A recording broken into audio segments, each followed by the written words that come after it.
Muito bem, sejam bem-vindos a mais um The Doctor Show. Muito obrigado pela sua companhia, pela audiência, sucesso absoluto. Liliane, está feliz ou não está feliz com essa audiência que a gente está tendo? Eu tô muito feliz, eu vou ser, assim, super honesta. Rogério, eu não imaginava que em tão rápido tempo a gente ia ter 23 mil inscritos. Que legal, né? Que bom. E a imersão, eu tô com medo de não caber, Não assim, tenha a medo. quantidade de pessoas. Isso é bom. Na verdade, assim, eram para ser uma quantidade de vagas, a gente já abriu mais algumas, mas hoje a gente já tem que ter data para janeiro. E já estamos abrindo a data para janeiro, então se você está assistindo aí e fala, poxa, também quero fazer, já pode entrar em contato. Ó, se você ainda não segue o canal, se inscreva no canal, ativa o sininho para você receber sempre em primeira mão todo esse conteúdo bacana que a gente traz aqui para você, tá? E compartilhe. E compartilhe, exatamente. Se gostou, compartilhe. Se não gostou, também compartilhe com os inimigos.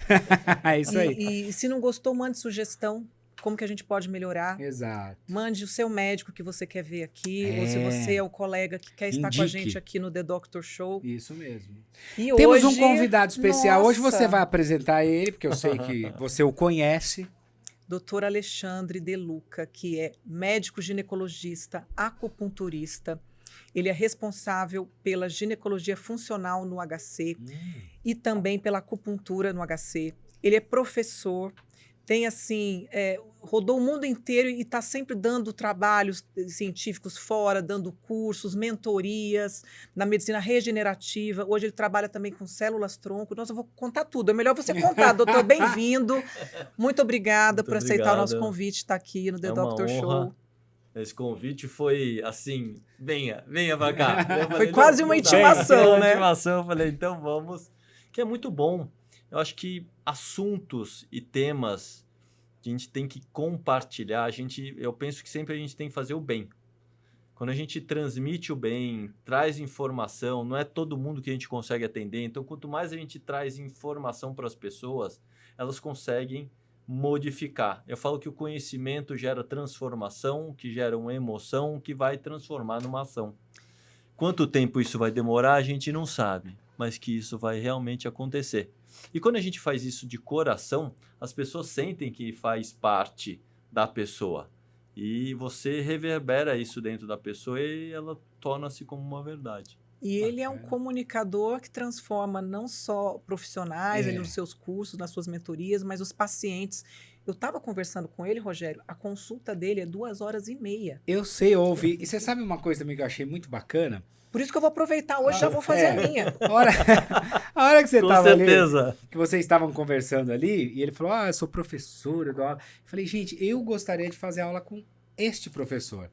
Porque tem uma maneira bacana para falar, para explicar, didático, que as pessoas precisam disso. Hoje a comunicação é importantíssima. A gente fala isso sempre aqui, porque hoje a maioria dos profissionais, e não só na área médica, mas como a gente tem esse foco na área médica, né?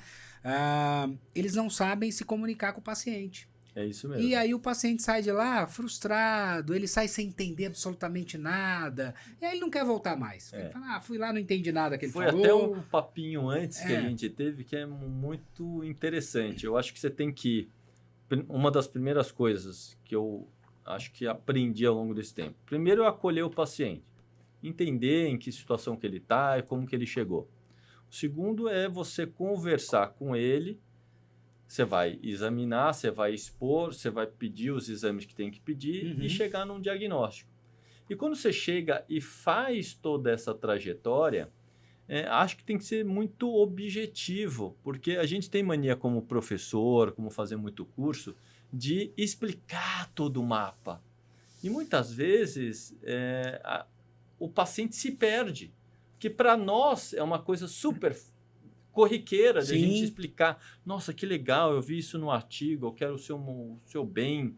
Mas muitas vezes o paciente às vezes se perde, você dá muita informação, e se você der poucas informações, a certeira e do jeito que ele tem que fazer, eu acho que você ganha muito mais o paciente. Eu vou até fazer uma analogia com advogado, né? Eu acho que hoje, inclusive, no The Doctor Show, a gente vai ter lá o advogado, o Dr. Lucas, que vai fazer uma palestra importante. Ele é especializado em direito médico. E ele faz muita prevenção. a parte jurídica preventiva do médico. Então, ele monta os contratos de procedimentos, né? A gente que está sempre exposto em mídia, em rede social, a gente precisa ter ali um aval jurídico sobre como falar, o que pode falar.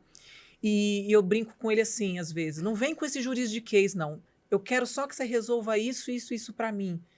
Não precisa me contar. O que é a confiança? A gente Sim. confia tanto que eu falo que a nossa cabeça tem um HD que a gente está focado tanto na nossa área, em entender sobre o que a gente faz, que a gente acredita que um outro profissional de uma outra área, ele também é muito capaz a ponto de eu confiar plenamente.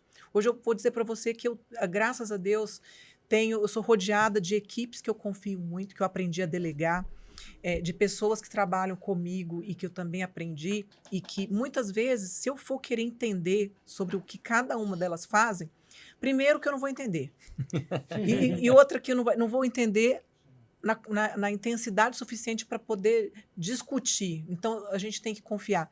E eu sinto que os pacientes são muito assim. Então, tem pacientes que têm 1000 coisas, eles estão ali querendo melhorar, a vida está corrida, né? Quantas pessoas aí, estresse crônico, fadiga, burnout, a gente vai ficar entrando ali. Mas tem outros pacientes, e eu atendo também muitos médicos, que querem saber. Sim. Então, é muito de nós, da nossa percepção. Quem é o paciente que quer tudo nos mínimos detalhes, com artigos, e o outro que quer, não, doutora, fala o que eu tenho que tomar, o que eu tenho que fazer, o que eu vou fazer, entendeu? Com certeza. A gente vai adaptando, são muito tempo, né? São 25 anos de formado, então já 6 anos que eu atendia com meu pai, então já são 31 anos. Olha que Então a gente bacana. vai aprendendo o que cada paciente deseja e qual é o objetivo final. E, na verdade, todo paciente quer o objetivo final. Qual que é a situação que eu tenho e qual que é o método que eu vou chegar. E muitos pacientes falam assim para mim, doutor, o tratamento tem começo, meio e fim, né? Eu falei, alguns pacientes têm começo, meio e fim. Mas quando a gente cuida de pacientes crônicos também, não tem começo, meio e fim. O fim é no fim mesmo. E né?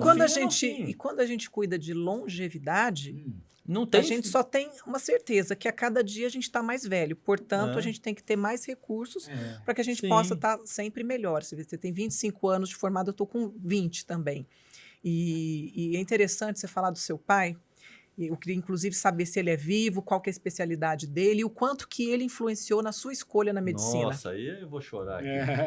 Então, vamos lá. Eu sou a 4ª geração de médico na minha família. Então, começou com o meu bisavô, depois foi meu avô, meu pai e a minha. E a maioria foi clínico geral e ginecologista e obstetra. Muitos vieram da Itália. O meu avô, com 14 anos, foi para a Itália na Primeira Guerra, antes da Primeira Guerra Mundial, lutou na Primeira Guerra Mundial, se formou em Nápoles. A história é muito bonita, não é para se gabar, não. Daí, meu avô teve a maior nota da história da faculdade de Nápoles, 10 nos 6 anos. Então, você tem a quem puxar, hein? Daí, foi decaindo as gerações. Foi decaindo. Depois foi o meu irmão. Depois foi meu pai, se formou na Escola Paulista, com uma média super alta, e sempre ginecologia e obstetrícia. Mas naquela época, em 54, que meu pai se formou, ele fazia tudo. Ele era clínico geral, cirurgião geral e ginecologista obstetra. Exatamente. O médico antigo, ele tinha essa capacidade, fazia tudo. Né? E muito engraçado, porque quando eu me formei na faculdade, foi muito bem, fui primeiro de turma, entrei no Hospital das Clínicas, entrei em outras residências, e eu tinha uma visão mais ampla, que a gente tinha que realmente fazer um diagnóstico do paciente. E foi muito interessante essa transição, porque meu pai tinha uma mente super aberta, mesmo ele sendo extremamente acadêmico, porque ele foi professor durante 14 anos na Santa Casa, ele tinha uma ligação com a Escola Paulista de Medicina, ele tinha professores de lá, mas quando eu entrei e comecei a adentrar nesta via, que muitos pacientes no meu ambulatório de ginecologia, que na verdade o clínico da mulher.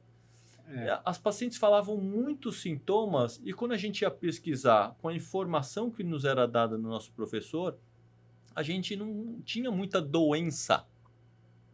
Então ela tinha muito quadro clínico, não sei, de corrimento, ou endometriose, ou prevenção, mas tinha muitos outros sintomas, cansaço, fadiga, indisposição, alteração de ciclo. Então, não fechava um diagnóstico como doença. E ao longo desse tempo, eu percebi que muitos pacientes têm muitos sintomas, mas não necessariamente esses sintomas têm um nome específico de doença. Preenche os critérios diagnósticos para enquadrar num determinado CID. Sim, Mas a pessoa está sofrendo, e aí ele vai no médico, não faz o diagnóstico, vai aí em eu fiz outro. uma analogia muito legal que todo mundo entende. Eu falo que todo paciente é a Avenida Paulista. Começa no Paraíso e termina na Consolação. E esse meio do caminho, quem conhece bem a Paulista, tem o quê? Tem um prédio, tem um restaurante, tem um não sei o quê. Tem a lanchonete, tem o café, isso tem a se loja. chama sintomas. E quando você entra, se chama doença. Então, quando você percorre a Avenida Paulista, é um desgaste natural que a gente tem na nossa vida, que pode ser pelo ambiente. Que são os sintomas. Não necessariamente quando você entra no lugar tem um nome assim, doença, hipertensão, insuficiência coronariana, diabetes. Tem várias coisas. E a gente transita nesse meio de entender o que ele tá. E por isso que eu fui para a acupuntura. Porque a acupuntura, ele coloca tudo como uma síndrome. Que é o quê? Sinais e sintomas se encaixa numa síndrome, ou excesso ou deficiência, ou ligado a fenômenos da natureza, e você começa a interpretar o paciente de uma outra maneira. Que é o excesso e a deficiência de yin ou yang. Umidade, calor, vento. É fantástico. Eu sou uma paciente 5. crônica de acupuntura. A gente estava conversando que você ama acupuntura. Então, eu comecei a entender isso e comecei a aprofundar. Então, fui para acupuntura, depois eu fui para nutrologia, depois eu fui para ortomolecular, depois eu fui para homeopatia, antroposofia, medicina esportiva e comecei a adentrar e saber que tinha muito mais coisas acontecendo com os pacientes e que quando a gente abre o leque de opções, a gente começa a interpretar o paciente de uma outra maneira. Não que a maneira que os nossos mestres e professores, eu sou muito grato pelos professores do Hospital das Clínicas até hoje, não seja a totalidade de uma maneira de raciocínio. Sim. Tem várias maneiras. Eu falo que a medicina é uma só. Não tem medicina funcional, não tem medicina de precisão, não tem medicina ortomolecular, não tem medicina integrativa. Eu falo que a medicina é uma só.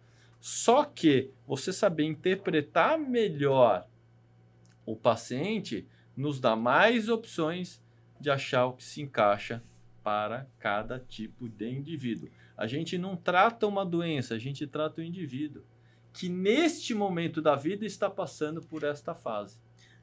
Agora, vamos pegar um exemplo de uma síndrome que depois eu falo do meu pai. Ah, mas você vai falar, hein? Eu quero saber, do seu irmão também, tem o seu irmão, que você chegou a comentar dele. Síndrome de fadiga crônica, que se fala muito lá fora. Hoje, como é que está o consenso aqui no Brasil sobre síndrome de fadiga crônica com relação a CID? Ele já entrou? Porque assim, as doenças vão surgindo, né? Eu vejo na psiquiatria mesmo. Na psiquiatria, a quantidade de... O CID, né? A gente já está no... Era o CID... o 8, 10, o 11, assim, não para de aumentar. Não para de aumentar. Porque as doenças, existem doenças novas, síndromes novas, e a medicina ela não é uma ciência estática. Sim. Cada evolução traz, né? Você vai ver a quantidade de doenças que vão surgir por conta da superexposição hoje às redes digitais, né? As telas. Hoje se fala muito no próprio autismo, esse aumento do autismo relacionado ao aumento de exposição a telas no geral. Então, a gente tem que, sim, trazer os conceitos dos nossos mestres, professores. Né? Meu pai também é médico, foi meu professor, é professor ainda, atua, ele dá aula de semiologia, de clínica médica. Eu lembro dos meus professores até hoje de semiologia. É impressionante, é a coisa mais linda. A semiologia é a arte da medicina. É a coisa mais linda. Eu acho que são coisas básicas. Que são os primeiros anos da medicina. Eu acredito que mudou muito como a gente se formou da medicina que está sendo na faculdade atual. Eu vejo a minha filha. Minha filha está passando para o 4º ano na Unisa. E mudou, eu fiz Unisa. Mudou totalmente. Você fez? Fiz Unisa. Olha, Lu. Sou na 23ª turma. Olha que bacana. Eu dei uma palestra agora no COACME, que é aquele congresso que eles fizeram. Sim. E foi maravilhoso a experiência de estar com esses alunos lá. Aí, ó, o ano que vem, então, eu vou sugerir para você dar uma aula lá Vai ser de uma novo. honra. É, Eu Que tive bacana. no dia 18, veterano. no dia 18 agora no CRM, que eu fui condecorado com 25 anos de formado. E 25.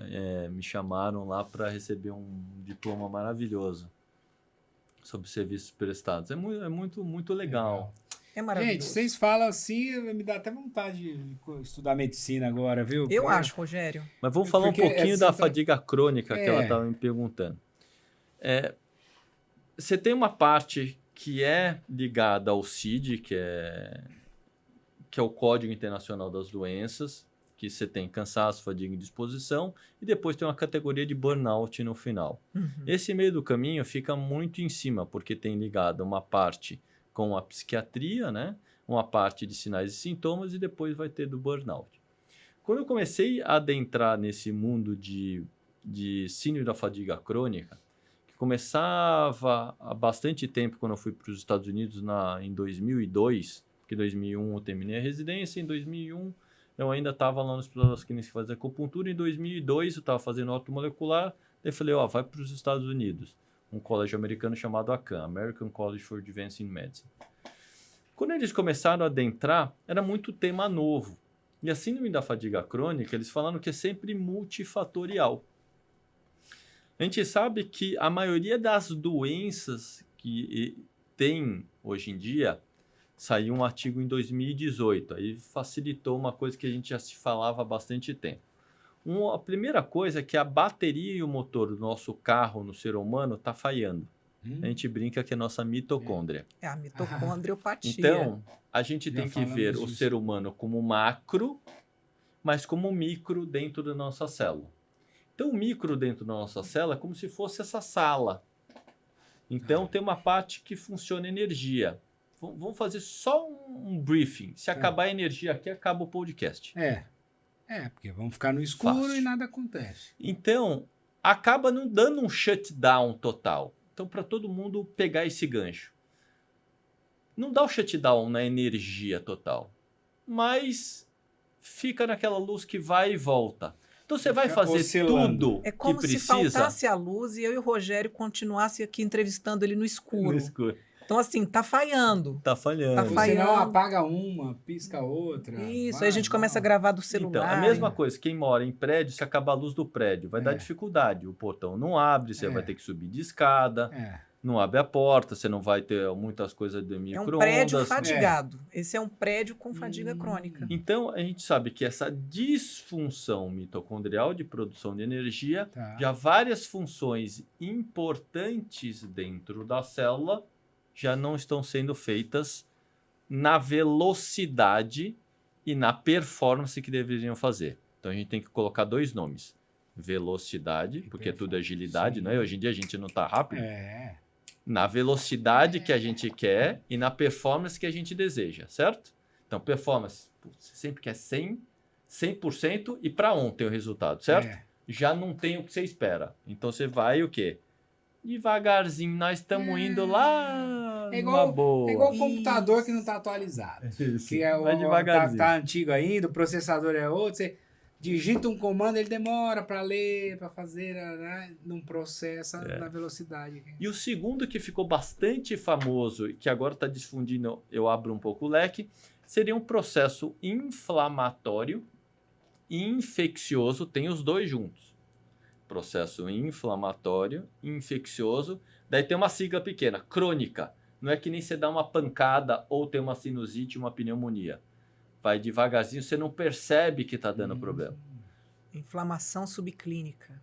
Inflamação e Silenciosa. infecção crônica de baixa intensidade não transmissível.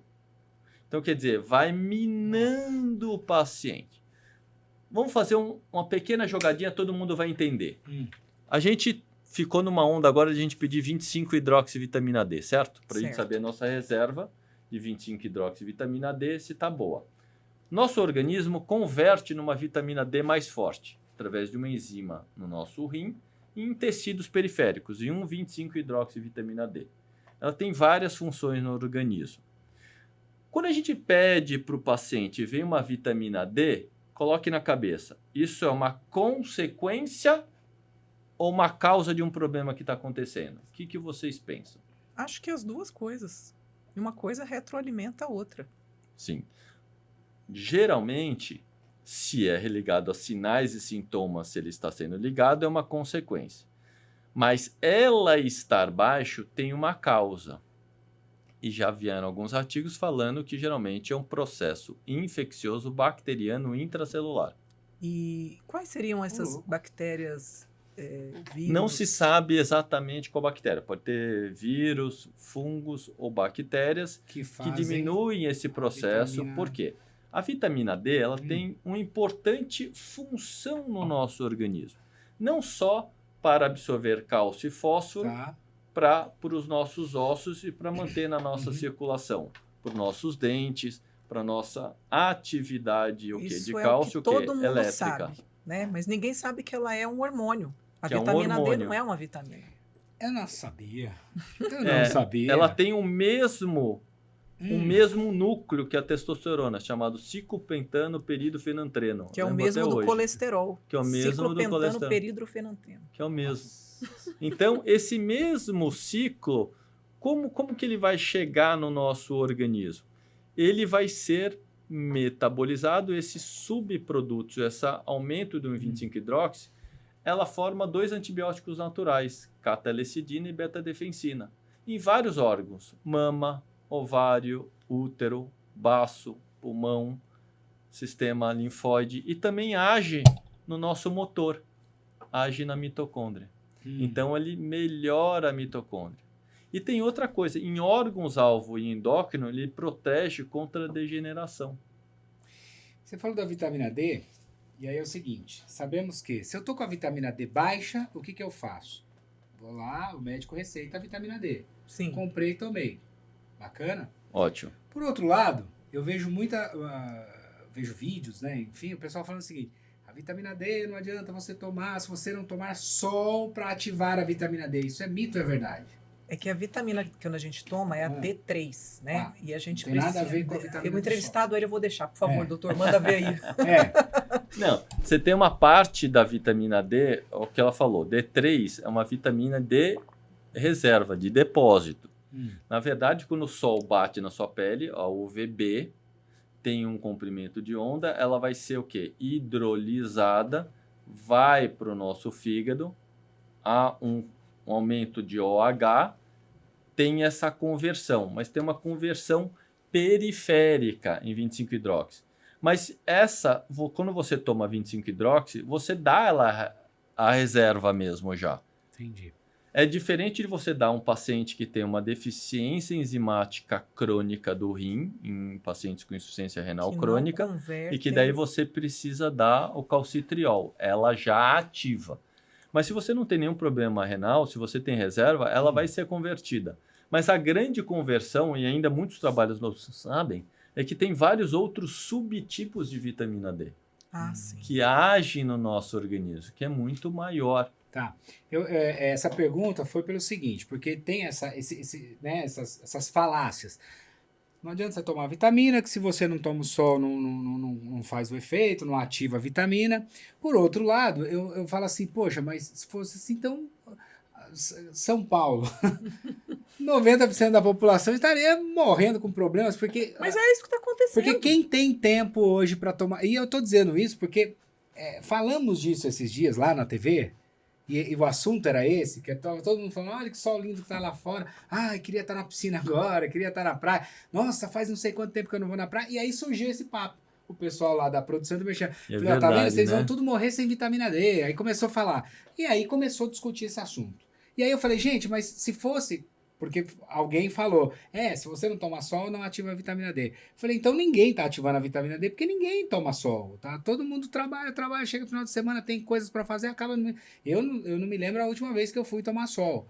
Eu falei, então, até onde isso Falta realmente... de convite não foi, porque eu já convidei ele para ir na minha casa de praia. Mas até onde isso... Essa é a pergunta. Uma parte é a conversão mesmo que se faz pela pele. Mas se você tomar a vitamina D, ela vai ser convertida no rim na mais potente. Okay. Então não é essa operação de conversão, não. Mas eu acredito que muitas das coisas que a gente faz como hábito também é para você não deixar essa via de conversão. Então vai entrar num outro sistema. Eles acham que quanto mais tempo você fica fora do sol e radiação, às vezes as alterações são transgeracionais, de geração para geração.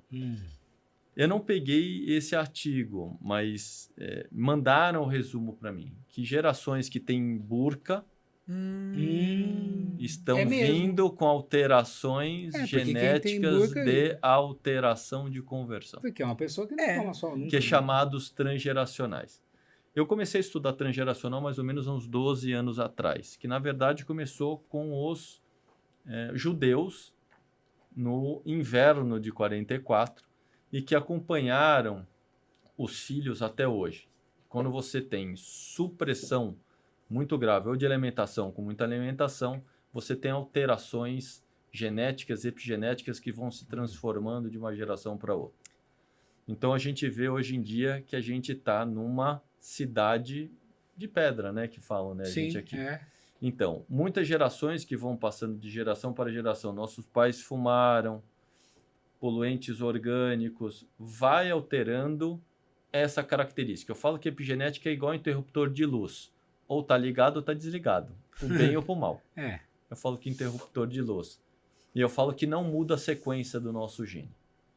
Então é fácil a gente entender. Interruptor de luz não muda a sequência. Eu sou bem didático para todo mundo entender. Gente, eu estou amando aqui. Eu estou fazendo uma mentoria e o Rogério não vai precisar fazer medicina. É só a gente convidá-lo sempre aqui que você já vai aprender tudo.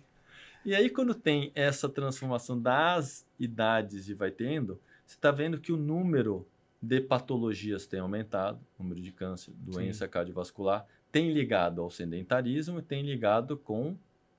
Você sabe bastante mais do que eu, distúrbio alimentar. Sim, muito.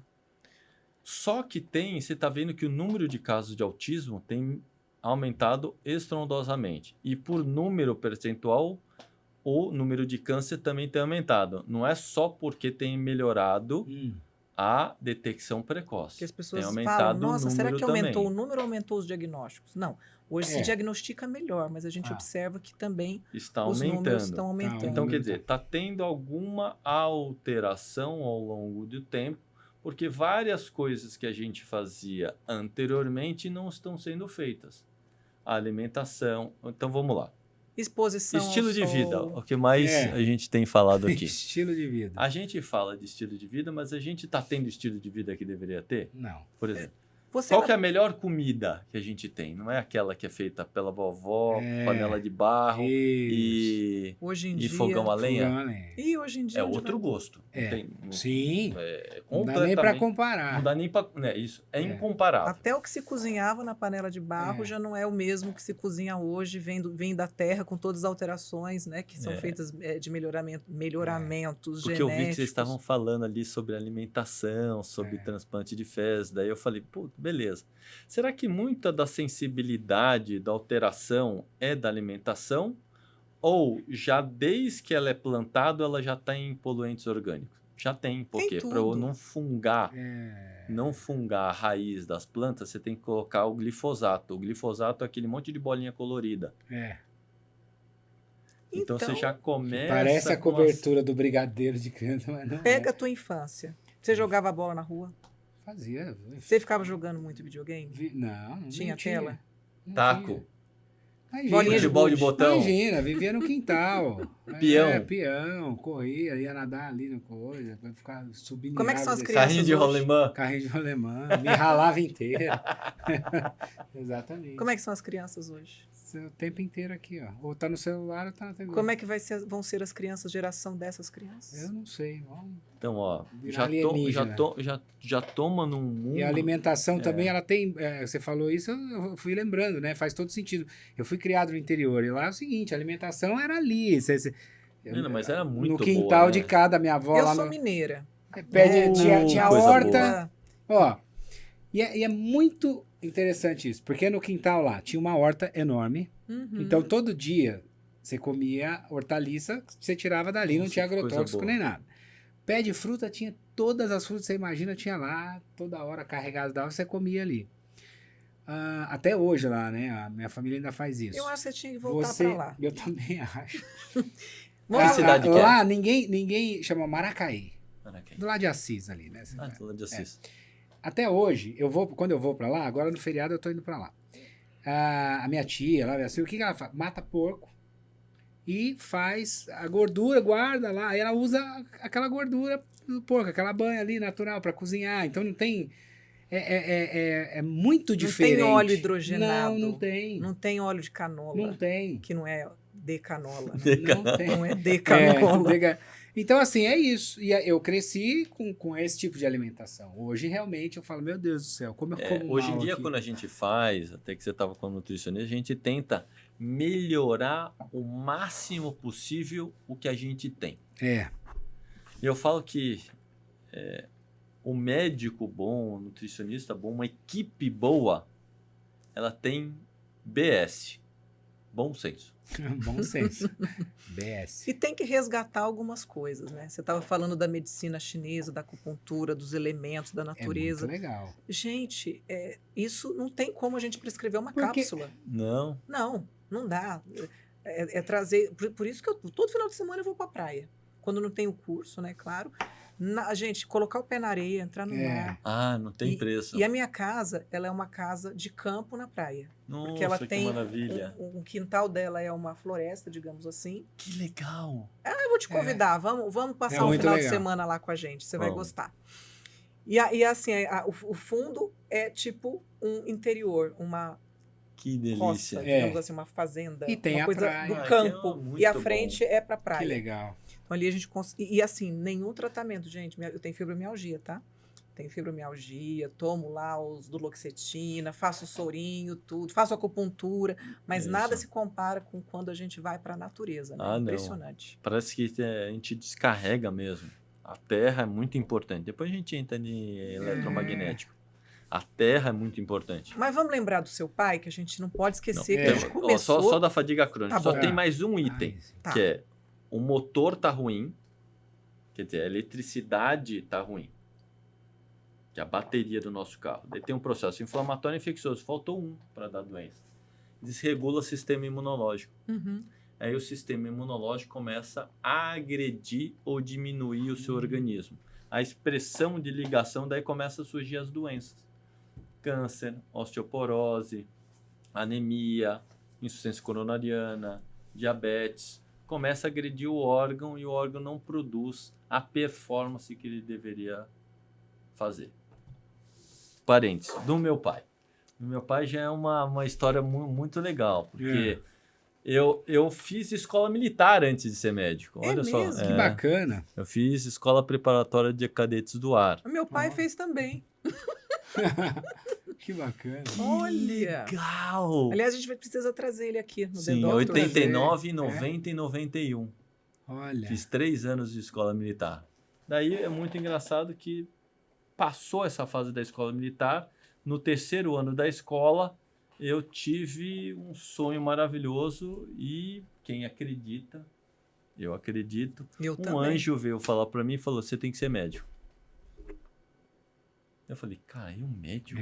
Tô sendo militar para ser piloto, era da época do Top Gun. Você falou, imagina, não é? Daí eu falei, putz, eu vou ser médico. E aí começou essa trajetória, meu pai ficou muito feliz, porque eu sou o caçula, são 5 filhos, o último a escolher ser médico, não tinha ninguém para ser médico. É mesmo? Então eu fui ser o caçula. E desse período que eu entrei na faculdade, meu pai foi ser professor da faculdade. Olha só que legal. E aí eu acompanhei muito tempo o meu pai na faculdade, fiquei amigo de muitos amigos do meu pai, então todas as férias eu ia fazer cirurgia, eu fazia os partos e atendia com meu pai. E quando eu entrei nessa onda de fazer prática ortomolecular, medicina integrativa, o meu pai fez comigo. Meu pai fez a turma com o Efraim. Olha que legal. Que foi que ano? Foi 2003. Eu fiz 2006. Lá com o Efraim. E daí, meu pai... Meu pai fez também, mas não nessa época. Fez bem depois. Daí fez junto com o Efraim, meu pai gostava muito, meu pai atendeu até quando ele estava com uns 80 anos. Depois ele ficou cansado, não queria ir. Foi uma das coisas que eu acho que a gente nunca tem que parar de trabalhar. A minha visão agora, É verdade. nunca pare. Você pode, assim, não atender segunda nem sexta. Atenda terça, quarta e quinta. Daí, Atenda 2 pacientes por dia. só para não parar, porque o conceito e a visão o que meu pai tinha com o ser humano era muito diferente. Primeiro, porque ele atendeu demais. E segundo, que ele tinha uma sensibilidade fora do comum, que é o chamado feeling. Feeling. Só que Alguns chamam de mediunidade, né? na verdade, quando a gente começa a ficar mais sensível, é que os médicos tradicionais colocam uma barreira entre sensibilidade e o poder de interpretação e você ter o conhecimento prático. As coisas são meio indissolúveis. Por quê? Você tem que ter o conhecimento para embasar no que você tem. Só através do conhecimento você gera uma transformação própria, uma emoção própria, uma força própria. Meu pai dizia, os grandes cirurgiões da época, na cirurgia, que meu pai era cirurgião, falava o seguinte: cirurgia é um ato de magia. Os grandes cirurgiões da época. Você vai falar isso para um cara hoje. Nossa. Quando ele falou, meu pai chegava e falava, para de sangrar, parava de sangrar. Vai cauterizar, parava de... Era uma coisa muito... Mas eram baita cirurgiões. Da Escola Paulista, da Santa Casa, você vai falar o quê? Que não era os melhores cirurgiões da época. Mas meu pai tinha um conceito, e que eu vejo hoje em dia, que a sensibilidade nos dá mais acesso numa frase que eu construí. Nem tudo que é bom serve para todo mundo. É a Não é que você vê o paciente, tem sinal, sintoma, eu gosto de bioquímica, eu gosto de fisiopatologia, estudo, vou a fundo com cada tipo de paciente. Nem sempre um produto que você tem certeza que vai ser excelente para o paciente, ele serve para o paciente. Aí entra o feeling. Aí entra o feeling. E aí você vai entendendo que às vezes tem etapas. E eu falo que todo paciente é o Lego. Que legal. Então tem a primeira etapa, não adianta colocar o negocinho em cima se a base não está construída. Né? E eu percebi que tem 3 tipos de pacientes quando a gente atende. Eu tô adorando isso. Acho tem que 3 tipos eu ia chamar ele para participar do The Doctor Show como ouvinte e participante, mas eu acho que eu vou chamá-lo para dar a aula lá. É que eu gosto muito de dar aula. E é muito bom, porque uma das coisas que meu pai sempre falava, quando você tem... Meu pai falava que a gente nasce com dons. E os dons não têm merecimento de ninguém. Deus quis dar porque quis. Meu pai tinha uma frase forte. Você não tem merecimento nenhum. Deus quis dar porque quis dar para você. Faça o melhor proveito. E meu pai falava assim, quanto mais você dá, mais Deus te entrega. A lei de ação-reação é... Quanto mais você dá e ensina e propaga, mais ele abre o caminho da imaginação. É um negócio muito... Então, muitas das coisas das formas... Eu gosto muito de terapia endovenosa. Muitas das formas que eu desenvolvi, eu estudei muito, mas ia surgindo. Você sabe que eu, na minha prescrição, eu faço ela manual, artesanal, com a minha letra horrorosa, que você sabe, que você já passou. Por quê? Todo mundo sabe que existem muitos programas de... Você imprime uma receita. Sim. Durante a consulta, eu vou construindo essa receita. Daí ele fala mais uma coisa, eu tenho um insight, eu acrescento ali. E muitos pacientes falam, legal, nossa, tua clínica é tão bacana, tão tecnológica, por que você não faz uma receita? Eu falo, não, porque vai perder essa essência. Até que, enfim, eu encontrei alguém que me entende. Você vai construindo. Tem que dar para... E quando a gente vai construindo, isso é muito, muito legal. E eu falo do meu pai, que eu vou entrar agora, porque ele construiu isso dentro de mim. E quando eu estava me formando e fazendo um monte de especialidades, meu pai chegou assim e falou para mim, o simples é o melhor. Desconstruiu tudo, né? E eu vou reafirmar, e ele está certo. Está certo, porque o que ele quis dizer uma base boa, cuida da base. A base boa... você tem que focar, não adianta dar tiro muito para todo lado. Foca, faz o essencial, dá o que o paciente precisa. Determinados tipos de pacientes só precisam daquilo, outros precisam de mais.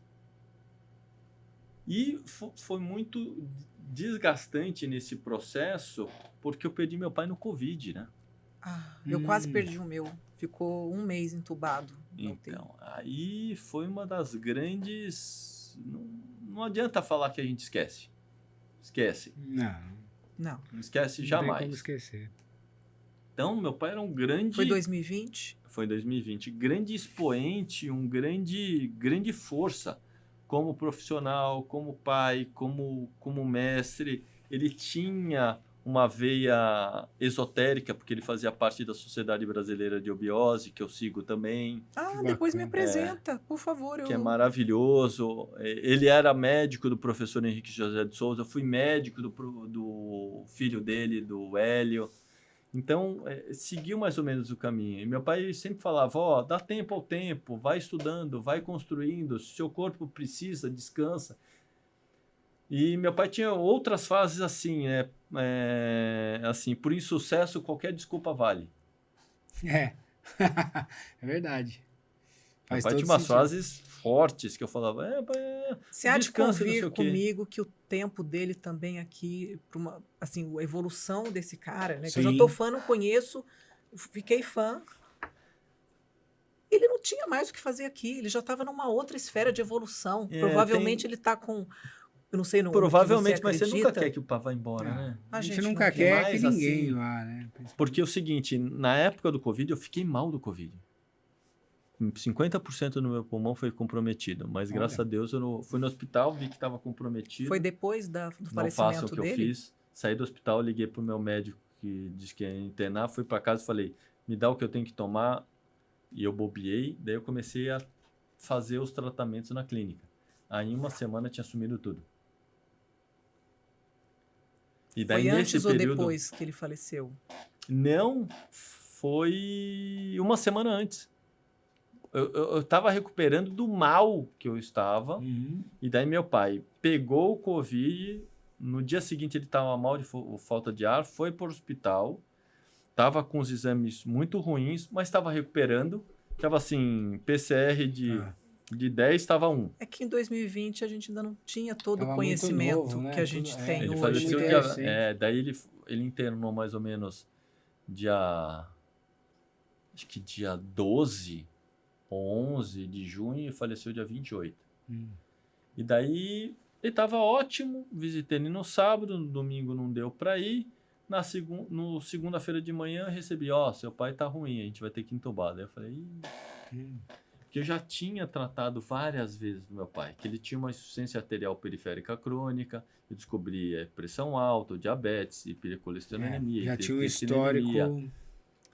Mas a missão dele aqui já estava consagrada. Não foi a Covid. Provavelmente seria outra foi duro, viu? E está recente. A elaboração de um luto é 3 anos.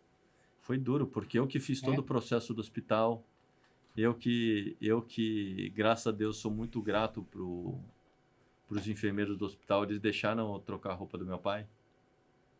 Foi um dos únicos que troquei, coloquei tudo, e numa deixei época, ele preparadinho. Em julho... Daí ensaquei, daí teve que ser enterrado. Eu que troquei a roupa dele. Em julho mas que bom não poderia. Que foi você. Né? Em julho estava aquela coisa, exatamente, em sacar, né? Foi aquela coisa que não tinha velório. Não tinha como. Não tinha, né? Eu lembro muito eu tive pacientes que perderam entes queridos dessa forma. E essa forma é muito trágica. Eu acho que eu nunca...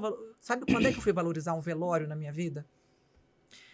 Quando o meu melhor amigo que trabalhava comigo, que é dermatologista, eu falo no presente porque fazem 6 anos, mas ele teve uma depressão muito rápida e ele se jogou do 16º andar.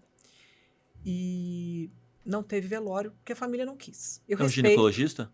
Dermato. Tem um ginecologista super amigo meu que também fez isso. Eu sei. A família não quis. Eu nunca, juro, eu nunca valorizei. Eu sempre pensei assim, não, que velório, já tá, não é aquilo, já não tá mais ali. Gente, é importante no processo o entendimento. É importante. O velório fica uma lacuna. O fato de não ter existido esse velório fica uma lacuna. Porque lá a gente não teve. Teve um pouquinho antes que tá ali, que elaborou e tudo. Mas é muito importante. E, aliás, o The Doctor Show, ele veio pensando muito nesse colega, né? Eu tive que transformar essa dor em várias coisas. Então, depois que ele faleceu, eu fui fazer psiquiatria, porque a gente se cobra. Fiz no Einstein. Eu ficava assim, não é possível, como que eu não vi, como que eu não percebi, se eu tivesse feito, se eu tivesse falado, se eu tivesse ligado. Então fica aquela coisa, eu falo que culpa não leva a nada, a gente tem que transformar. Sim, Eu transformei sim. aquilo, falei, beleza, então não salvei ele, vou salvar outros, o que eu preciso entender? Que Fui lá e legal, fiz. você foi ver tudo como gerava os mínimos detalhes. É que a gente nunca... Por exemplo, a gente atende pacientes que têm problema. Daí eu falo, não, essa não é muito minha área. Não adianta a gente querer abraçar o mundo também, né? Mas, assim, interessante que eu finalizei o curso em 2019, e em 2020 veio a Covid, e todo mundo começou a falar assim, olha, você foi fazer porque você sabia que o mundo ia ficar com a pandemia, né? Todo mundo... E foi tudo uma coincidência. Nossa Senhora! E muito do motivo da depressão dele foi por conta de sindicâncias que ele começou a receber do CRM. Por quê? Porque ele comunicava muito, ele estava sempre na TV, em redes sociais. Sim. Então eu falei, beleza, então o que eu vou fazer? Eu vou fazer um produto para o médico, onde ele vai aprender a se comunicar dentro daquilo que está certo, de acordo com o CODAME, com Que toda legal. a questão jurídica. Então eu transformei esse falecimento dele, que ficou uma lacuna, porque não existiu o velório, aquela coisa, em o que a gente pode fazer para frente. Que demais. E você já pensou o que você pode fazer para frente com relação ao seu pai? Uma das coisas que eu pensei bastante, é que meu pai sempre falava, fazer o simples é o melhor,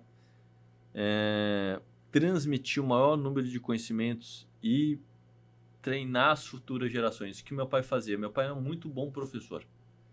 Então, explicar mesmo, não ter nenhum segredo e fazer etapa por etapa.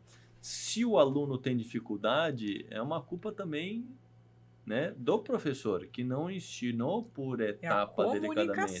Que é a comunicação. Que não teve a didática necessária. E por isso que eu modifiquei bastante a minha didática. Espero que vocês tenham entendido. Se todo mundo entendeu aqui, é que todo mundo captou. Porque se não entendeu... Né, a gente estava falando de um dos grandes comunicadores, a gente pode falar, dos grandes comunicadores que tem, Dr. Laí Ribeiro. Não, meu sonho é trazê-lo, eu vou tentar trazer ele aqui, vamos ver se ele inevitavelmente, ele é muito bom. Muito bom comunicador. Ele consegue pegar um assunto e fazer o cara da padaria... Mas olha, eu adorei a analogia da Avenida Paulista, né, que começa no Paraíso, termina na Consolação, e que os restaurantes e as lanchonetes são ali os sintomas, e se entrar é uma doença. Eu aprendi, ó. Tá vendo? Eu prestei atenção. Agora, eu vou te indicar um filme que você já deve ter assistido, só que você vai assistir diferente de quando a gente... Com outro olhar. Na verdade, eu vou te indicar 2 filmes, tá? Quero saber. Um é o Rei Leão. O Rei Leão, já assisti. Você vai assistir agora que seu pai já faleceu, que você deve ter assistido lá atrás. Sim. Inclusive tem o live action. Tem o live action. Porque o Rei Leão é aquilo. O Simba, né? Ele é o pai que vive dentro dele. Ele é o rei. O rei vive dentro de você. Tanto que tem uma cena muito linda que pede para ele olhar assim no reflexo dele da água, no momento que ele está triste, lamentando aquela perda, e ele enxerga o pai dele. Então, assim, aí ele vive dentro de você. Que legal. Que bom que você deu spoiler, que agora ele não precisa mais assistir. Não, mas ele vai assistir, gente. E qual que é o segundo? E o segundo filme, porque assim, eu entendo, eu perdi também pessoas, e a gente também fica com uma... Eu não sei se você viveu isso, mas eu vivi uma revoltinha com Deus. Uma mini revolta. Uma mini revoltinha. E o segundo filme, que também tem o livro, é A Cabana. Muito bom. A Cabana. Não assisti. Disseram que é fantástico. Fantástico. E a gente aprende a entender o seguinte, que tudo acontece porque tem que ser, e não é na nossa hora, da forma como a gente quer. Sim, é verdade.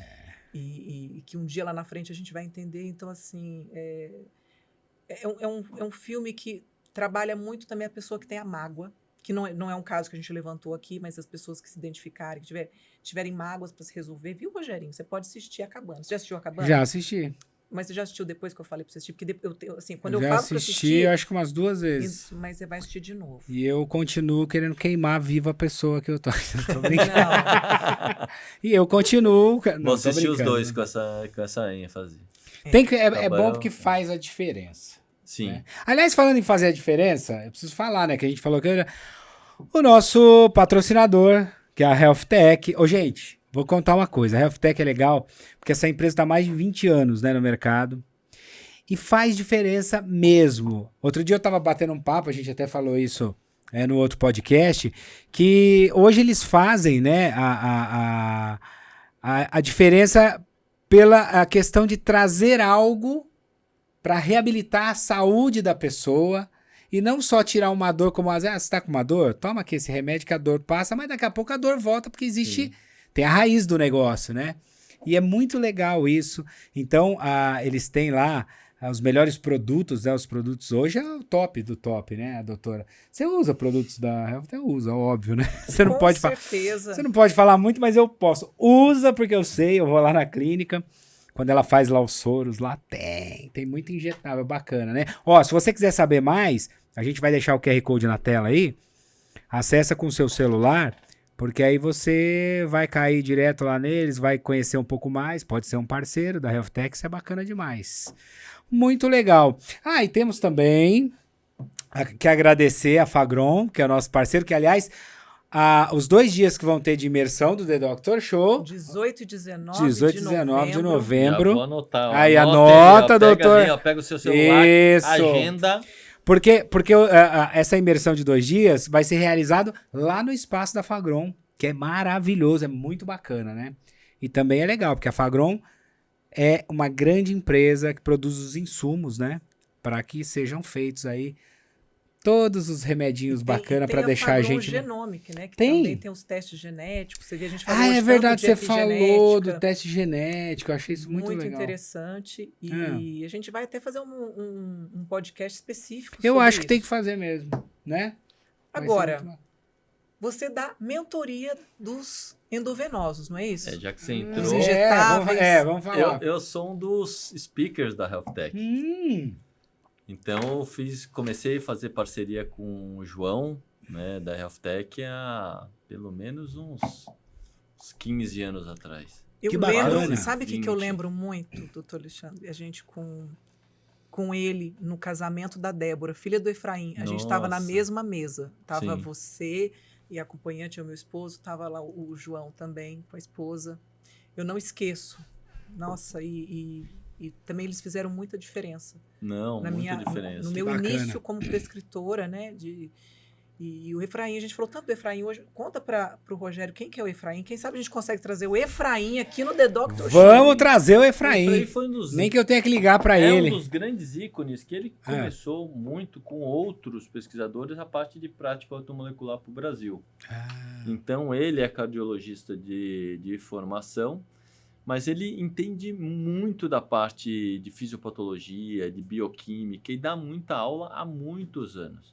Então, ele tem uma noção de exames, tecnologia, aparelhos, tratamentos, medicações, drogas, vitaminas, fantástica. E ele que foi um dos grandes incentivadores da prática automolecular no Brasil. Foi um dos grandes difusores. Depois, todas as outras escolas que vieram depois dele.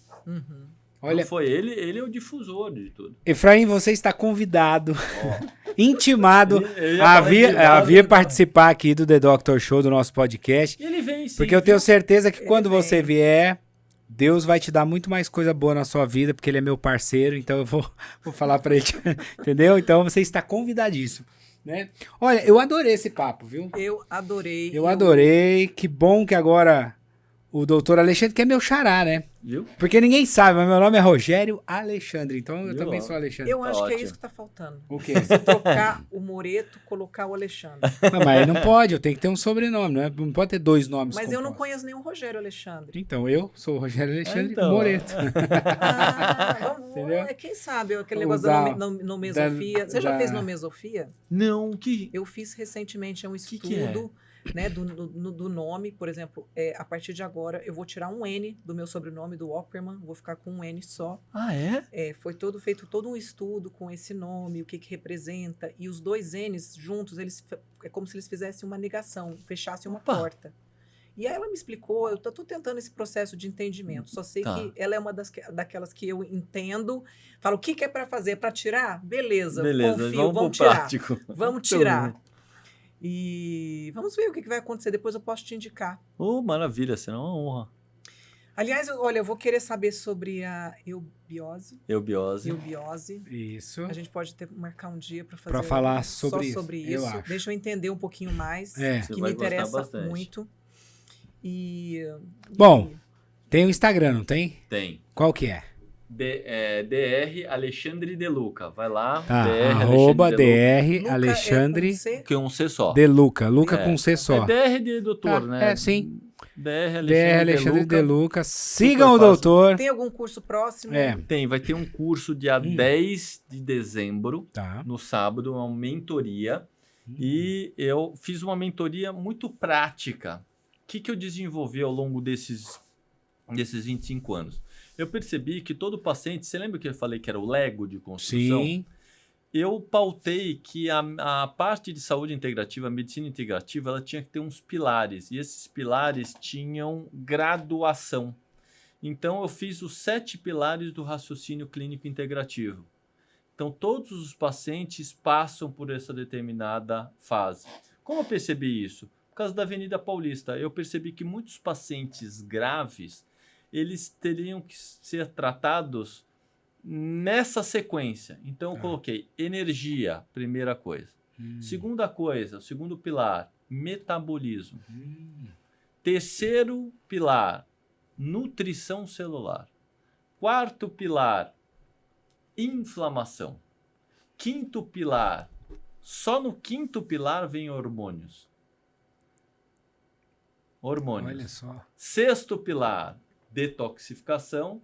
E aí detox abre um leque de caminhos. Todo mundo fala detox, mas detox de quê? É bactéria, é vírus, fungos, parasitas, poluentes orgânicos persistentes, metais pesados. Nossa, tem uma infinidade, né? Xenoestrógeno. O que você está falando? O que você quer? E o último, órgãos-alvo. Então, você tem que melhorar o órgão-alvo ou o órgão em específico que você está. Depende da capacidade. Você lembra que eu ia te dar uma dica dos 3 tipos de pacientes que existem na clínica, né? Uhum. Verdade, faltou esse.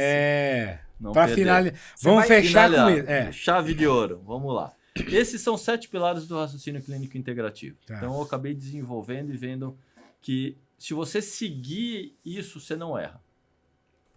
Tem etapas. Se você seguir, o paciente vai com certeza melhorar. Só que tem 3 tipos de paciente. O primeiro paciente é aquele que vem na sua clínica, você fez o melhor diagnóstico, pensou, fez o tratamento, ele segue, começo, meio e fim, ele melhora. Tem o segundo paciente, que você fez o raciocínio certo, só que a velocidade que ele espera ou você espera, precisa de mais tempo. Em vez de tratar 1, 2 meses, ele precisa de 6 meses, 1 ano. Então é outro tempo. É um outro tempo. Tá. E daí tem um terceiro paciente, que é esse que eu pegava muitas das vezes. Por isso que eu construí os 7 pilares. Que era o paciente que o quê? Quando ele vem na nossa clínica, ele está muito deficitário. Então a energia basal orgânica ele é muito baixa.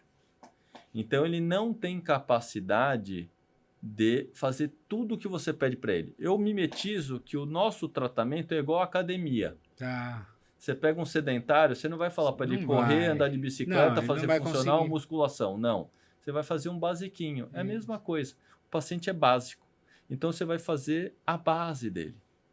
Daí no próximo leguinho que você vai colocar em cima, a segunda parte do tratamento não é menos que o primeiro. Pode ser 2x, 3x, mas precisa é mais. ter tido o primeiro para que ele responda ao que ele responda o segundo. Isso Aí eu falo para ele, você tá tão deficiente que você vai fazer pouco no primeiro. No segunda fase, você vai tomar muito mais coisa. Você vai investir muito mais na sua saúde.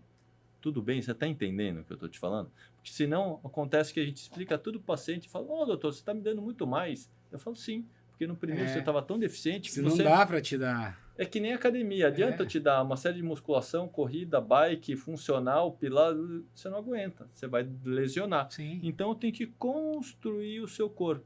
E aí essa construção. Isso eu via muito meus pacientes oncológicos, que eles chegavam muito deficientes em energia, cansaço, fadiga e disposição. Então eu não conseguia às vezes tratar a patologia de base dele, porque porque o resto estava muito deficiente. Então, eu tinha que melhorar a energia vital dele e depois tratar a doença que ele veio me procurar. Agora, a pergunta que não quer calar. Você vai transformar essa mentoria de médicos em um livro para leigos? Você me deu uma boa ideia. Ó, Porque Muito obrigado. o número eu 7, acho. né, ele é cabalístico. Inclusive, eu Sim. vou te dar hoje o meu livro, que o nome dele é 7 Semanas para Gratidão. Emagrecer, Mudar o Pensamento e a Vida. Uma honra. E como você tem todo esse propósito, né, do ensinar, do deixar o legado e informar, tanto o paciente que pode passar com você, quanto o que está longe, É. que hoje em dia a telemedicina resolve, Sim. mas a gente sabe que o ser humano é limitado. Sim. Escreva esse livro. Vou escrever. Isso É. é uma excelente ideia. Muito Já obrigado. Obrigado, começa sim. o início Sensacional. dele Quando homenageando. pessoas chegam na sua vida e falam, tem que concretizar, É, não pode deixar. Eu sou que nem aquele anjo que Eu apareceu vou lá falar no... dos 7 Então, pilares. 7 Isso. pilares, E exatamente. começa o primeiro capítulo já homenageando o seu pai. É. Você Sim. já vai dar um outro norte E aí, aí. quando Outro estiver norte. pronto, você vai vir lançar ele aqui. Aqui com a gente. Viu? Vou escrever rapidinho. Isso aí. Gratidão. Isso aí. Nossa, o Depois eu te universo indico até colaborando. a editora. A editora, Ah, tudo. a- Ô, você a vai me editora ajudar que- demais. Aliás, né? Tem vários livros já lá. A editora Gente é fantástico, do Roberto Chiniachik, que eu quero trazer o Do Roberto Chiniachik, Chiniachik vamos aqui trazer ele. com a gente. Sim. Sim. E Que ideia fantástica, hein? se Oh. precisar de mim em algum capítulo, Sim. ou de um prefácio, de uma Prefácio. madrinha, Prefácio, madrinha. do que você quiser, tô junto. Prefácio. Porque a gente tem um propósito muito Sim. semelhante. Que maravilha. Ó, viu? Fechou realmente com chave de ouro, né?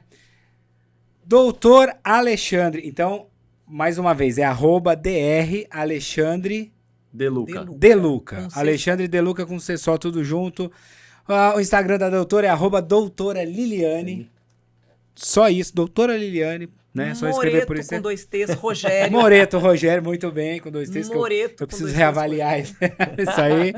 Ó, sigam o nosso Instagram, que é The Doctor Show Oficial. Semana que vem a gente tá de volta aqui, né? Sempre trazendo um conteúdo sensacional como esse pra vocês. Espero que vocês fiquem bem. Um beijo, fiquem com Deus, né? Mua. Isso aí. Beijo.